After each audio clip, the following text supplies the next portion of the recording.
محترم جناب محمد یاور قادری صاحب کراچی، السلام علیکم۔ ہم آپ کے ممنون ہیں کہ آپ نے ہماری ویب سائٹ اہل سنت.net پر آپ نے یاد فرمایا، آپ نے یہ پوچھا کہ نائک کا نشان لگا سکتے ہیں یا نہیں۔ گزارش یہ کہ ہم نے اس سوال کا جواب پہلے بھی کئی مرتبے دیا ہے۔ یہ نشان جو نائک اور ایک صحیح کا جیسے اسٹک ٹائپ کا جو نشان عموماً ہماری کاروں پر، ٹوپیوں پر اور جانے کہاں کہاں آج کل لگا ہوا نظر آ رہا ہے۔ ایک بات تو ہمارے اندر بڑی عجیب و غریب ہے کہ پاکستان اور کراچی کا ماحول یہ ہے کہ جب کوئی نئی چیز نکل جائے وہ اس کو دیکھ کر چل سو چل، ایک شخص جو ہے اس کو اگر دیکھ لے وہ اسی کے نقش قدم پر جو ہے وہ چلنا شروع کر دیتے ہیں۔ آپ اس سلسلے میں گویا آکسفورڈ یونیورسٹی کی ترتیب شدہ جو لغت، اس میں نائک کے لیے یہ بتایا گیا کہ یہ گویا یونان کی ایک دیوی ہے، اس کے فتح کا نشان۔ تو یونانی دیوی کے وہ فتح کا نشان اگر اس کو مان لیا جائے جیسا کہ آکسفورڈ یونیورسٹی کی تحقیق ہے، تو اب مجھے بتائیے کہ یونانی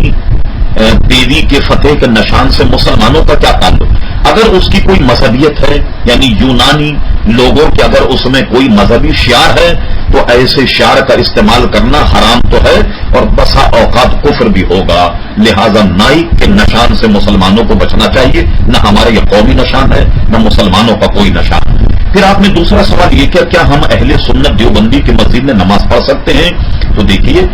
اگر دیوبندی امام ہے اور آپ اس کی اقتداء میں نماز پڑھیں تو یہ حرام، اس لیے کہ ان کے پیچھے ہم اہل سنت و جماعت کی نماز ہوتی نہیں، ان کی گمراہی، ان کے عقائد ہم سے اتنے مختلف ہیں کہ ہم ان کے پیچھے نماز نہیں پڑھ سکتے۔ ہاں البتہ اگر جماعت ہو جائے اور وہ مسجد دیوبندی اور وہابیوں کی ہو تو ان کی مسجد میں اپنی نماز پڑھنا جو ہے وہ اس معنی کر جائز ہے کہ نماز ہو جائے گی، لیکن علماء فرماتے ہیں کہ ان کی بنائی ہوئی مسجد جو ہے وہ مثل مکان، یعنی آپ کو مسجد میں نماز پڑھنے کا ثواب نہیں ملے گا، وہ ایسے جیسے کہ آپ نے اپنے گھر میں نماز پڑھی۔ تیسرا سوال آپ نے یہ کیا اور یہ پوچھا کہ درج ذیل لوگ شاہ صاحب سے بیعت کرنا چاہتے ہیں، برائے کرم بتائیے کہ ہماری بیعت ہو گئی یا نہیں۔ تو دیکھیے، آپ نے ان میں نام یہ تحریر فرمایا کہ یاور زکریا صاحب، یامین صاحب، یاسر صاحب، یحییٰ صاحب، زبیدہ الطاف، بشرا بلقیس، الطاف، عبدالعزیز، زکریا، محمد صدیق، عابد اقبال اور امینہ بھائی یہ مرید ہونا چاہتی۔ تو دیکھیے، مرید کا ایک مفہوم تو یہ ہے کہ کسی بزرگ کے ہاتھ پر توبہ کی جائے، اور ظاہر ہے کہ ایک اگر مفہوم بیعت کا یہ ہے کہ توبہ کی جائے تو ظاہر اس معنی کر میں آپ کو مرید کرتا ہوں اور آپ جو ہے وہ اپنی برائیوں سے توبہ کر کے دین پر استقامت کے لیے کمر بستہ ہو جائیں، اور کوشش یہ کریں کہ آپ تو کراچی میں رہتے ہیں، کسی وقت ان حضرات کو لے کر ہمارے یہاں مدرسے میں اگر آپ تشریف لے آئیں تاکہ بالمشابہ ان کو بیعت کر لیا جائے۔ چوتھا سوال آپ نے یہ کیا اللہ کے نیک بندے کی قبر کو چوم سکتے ہیں؟ اعلیٰ حضرت فاضل بریلوی رحمت اللہ تعالی علیہ اپنے فتاوی میں دو قول نقل کی۔ ایک تو یہ کہ بعض علماء نے قبر کو چومنے اور بوسہ لینے کو جائز قرار دیا، لیکن اعلیٰ حضرت فاضل بریلوی رحمت اللہ تعالی نے یہ قول اپنایا کہ کسی بھی ولی کے مزار کو چوما نہیں جائے، بلکہ ادب یہ ہے کہ ان کے مزار کے قریب ادب سے کھڑا رہیں، چومنے سے پرہیز کیا جائے۔ یہ جو کہا جاتا ہے کہ چومنا سجدہ ہو جائے گا، یہ حرام ہوگا، شرک ہوگا، یہ قول بھی بالکل باطل ہے۔ قبر کو چومنا یا بوسہ دینا زیادہ سے زیادہ مکروہ یا خلاف اولا،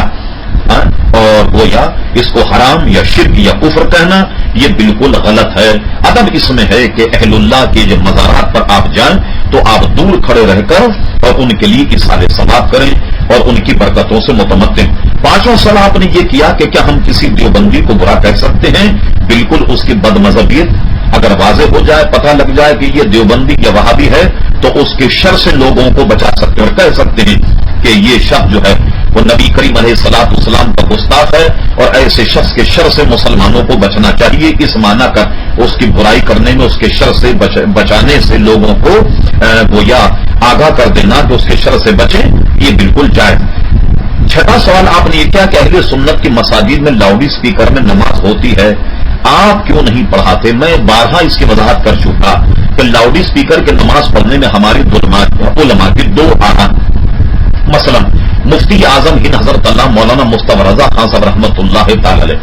آپ کے بعد میں ہندوستان کے اکابر علماء، پاکستان کے اکابر علماء جس میں علامہ ابو البرکات صاحب جیسے حضرات موجود ہیں، مفتی احمد یار خان صاحب رحمت اللہ علیہ جیسے حضرات موجود ہیں، ان تمام حضرات کی رائے یہ ہے کہ لاؤڈ سے جو آواز نکلتی ہے امام کی بے عینی اپنی آواز نہیں ہوتی، بلکہ ایک طرح سے وہ صدا باز گشت ہے، یعنی آواز بولنے والے کی ایمپلیفائر میں ٹکرانے کے بعد اس کی ایک نئی صورت پیدا ہوتی ہے، مثل تصویر کہہ لیجیے اسے، تو اس صدا پر رکوع اور سجود کرنا ناجائز ہے۔ اگرچہ ہم اس بات کی وضاحت کر دیں کہ بعض علماء کے نزدیک جنہوں نے